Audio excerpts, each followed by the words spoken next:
Yesterday I finished off the electronics and the programming, and I brought the robot out for a test run in the back garden, and the track came off. The track came off right at the back.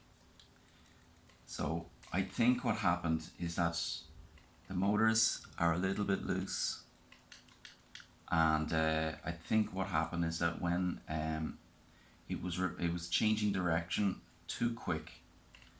So it was alternating between slack on one side and slack on the other.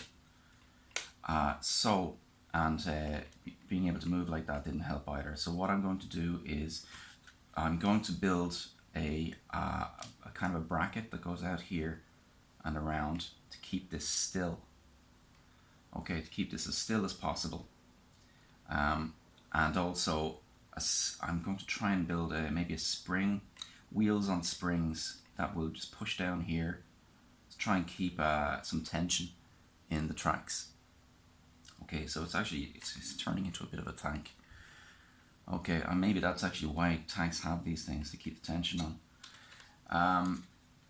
Another thing is that all these little problems that the mistakes that I'd corrected in the design, I've changed the design again so that it includes these little braces and holders into a new copy of the base. So this is the new base. Okay, so what I've done is the pie holder, instead of a big block and the things, I've just got these holders here, and I've made little holes into the sides, and if we just take a pie there, you see that fits in nicely.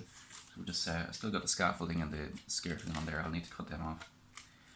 The switches, instead of being on the sides, I'm moving them to the back, and the reason being that when this is going towards something, I don't want the switch catching on anything.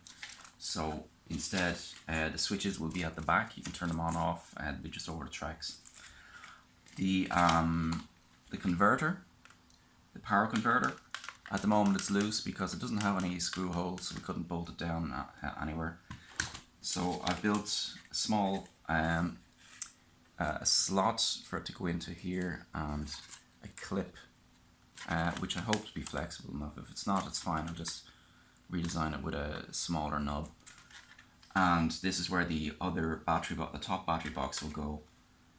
So 2 holes there for the battery box, and I put little strengthening rings around every single hole that was in there.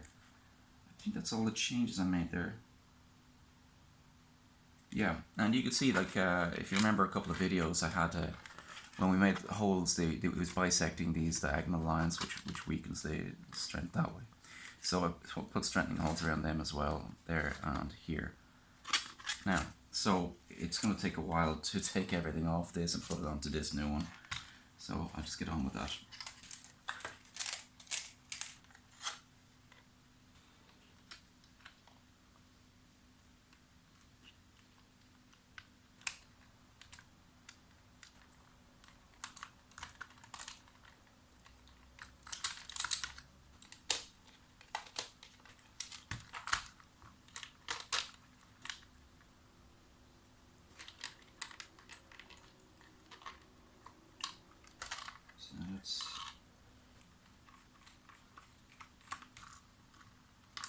And the last bit of the electronics is here.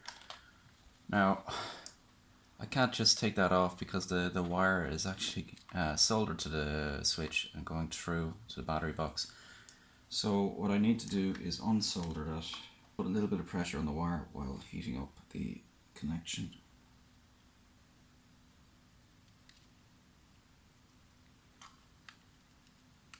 And that's it. Put the electronics on the table first, so I can put the gross motor stuff on.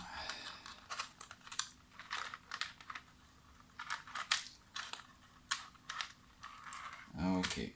Oops, missed one. No, missed that wire. Okay, this one.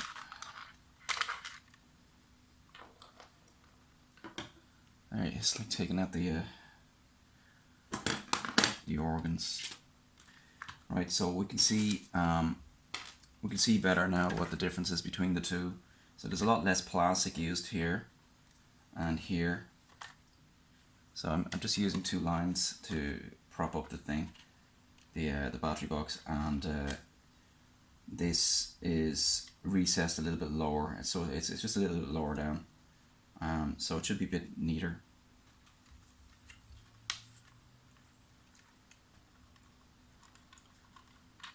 And that should take the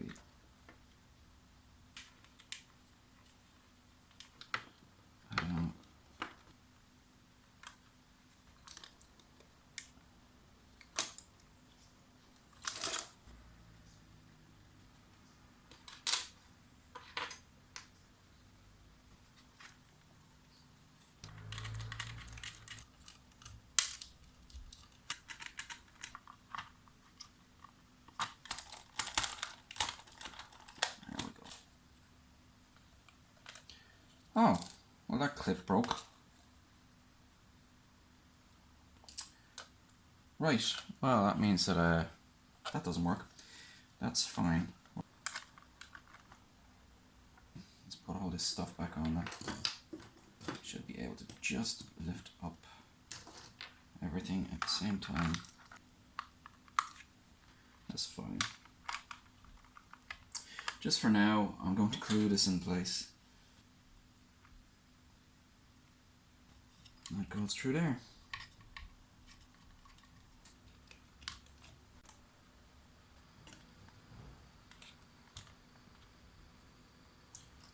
Okay, and finally we've got our ground here, which we just put back in place there.